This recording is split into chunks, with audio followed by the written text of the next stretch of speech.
மணப்பெண்ணின் பிரத்யேகமான திருமணம் விவாஹா தி Chennai silks.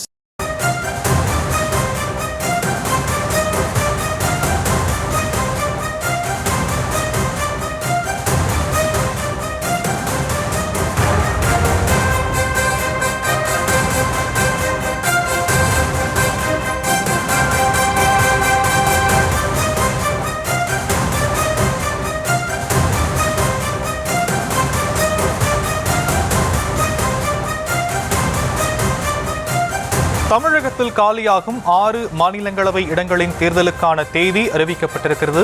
March 16ஆம் தேதி தேர்தல் நடைபெறும் என அறிவிக்கப்பட்டிருப்பதை அண்மை செய்திகளாக நாம் பார்க்கிறோம். விவரங்களை செய்தியாளர் ராஜேஷ் வழங்க நாம் கேட்கலாம். ராஜேஷ், திமுகவில் 4 இடங்கள், அதிமுகவில் 2 இடங்கள் காலியாக இருக்கக்கூடிய நிலையில யார் யாருக்கு வாய்ப்புகள் வழங்கப்பட வாய்ப்பு இருக்கு?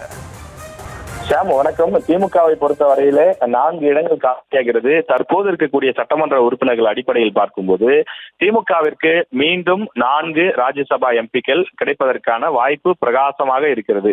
அந்த 4 இடங்களிலும் திமுக தங்களது வேட்பாளர்களையே நிறுத்துவதற்கு வாய்ப்பு இருப்பதாக தகவல்கள் வருகிறது. அதே நேரத்தில் திமுக கூட்டணியில் இருக்கக்கூடிய காங்கிரஸ், மதிமுக போன்ற கட்சிகள் தொடர்ந்து ராஜ்யசபா கோரிக்கையை முன்வைத்துக் கொண்டிருக்கிறார்கள். அவர்களில் யாரேனும் ஒருவருக்கு கிடைக்குமா என்பதை நாம் பொறுத்திருந்து பார்க்க வேண்டும். குறிப்பாக சட்டமன்ற தேர்தல் நெருங்கக்கூடிய வேளையில் காங்கிரஸ் கட்சி அதிகமான அந்த அழுத்தங்களை கொடுத்து வருகிறது. எங்களுக்கு ஆட்சி அதிகாரத்தில் பங்கு வேண்டும், மற்ற பொறுப்புகளிலும் எங்களுக்கு சமமான அந்த விஷயங்கள் வேண்டும் என்று கோரிக்கை வைத்து வரக்கூடிய நிலையில் தற்போது இந்த சூழ்நிலையில் கிடைக்கக்கூடிய 4 எம்பிக்களில் ஒருவர் காங்கிரசுக்கு கொடுப்பார்களா என்ற ஒரு எதிர்பார்ப்பு காங்கிரஸில் சில நிர்வாகிகளுக்கு எழுந்திருக்கின்றது. அதே போல மதிமுகவை பொறுத்தவரையில வைகோ அவர்களுக்கு கடந்த முறையே கொடுக்க வேண்டும் என்று கோரிக்கை வைக்கப்பட்டது. அதே போல இந்த முறையும் கொடுப்பார்களா என்ற ஒரு எதிர்பார்ப்பு மதிமுகவுக்கு இருக்கிறது.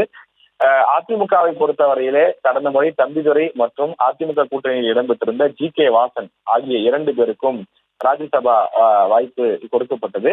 தற்போது நடைபெறக்கூடிய அந்த சட்டமன்ற தேர்தலில் தம்பிதுரை நிற்க மாட்டார் என எதிர்பார்க்கப்படும் நிலையில் அவருக்கு மீண்டும் இந்த ராஜ்யசபா சீட்டு வழங்க வேண்டும் என்று அவர் கேட்டுக்கொண்டிருக்கிறார். இது தவிர ஜி.கே. வாசன் தனக்கு ராஜ்யசபா சீட்டு வேண்டும் என்று கேட்டுக்கொண்டிருக்கிறார். வரக்கூடிய சட்டமன்ற தேர்தலிலும் ஜி.கே. வாசன் நிற்கப் போவது இல்லை என்று உறுதியாகி இருக்கக்கூடிய நிலையில அவரும் தனக்கு ராஜ்யசபா சீட்டு வேண்டும் என்று எதிர்பார்த்து காத்துக் கொண்டிருக்கிறார். இது தவிர பாட்டாளி மக்கள் கட்சிக்கு ராஜ்யசபா சீட்டு கொடுப்பதாக அதிமுக சார்பில் உத்தரவாதம் கொடுக்கப்பட்டிருக்கிறது. எனவே அவர்களும் இந்த சீட்டை எதிர்பார்க்கிறார்கள். மணப்பெண்ணின் பிரத்யேகமான திருமணம் விவாஹா தி சென்னை சில்க்ஸ்.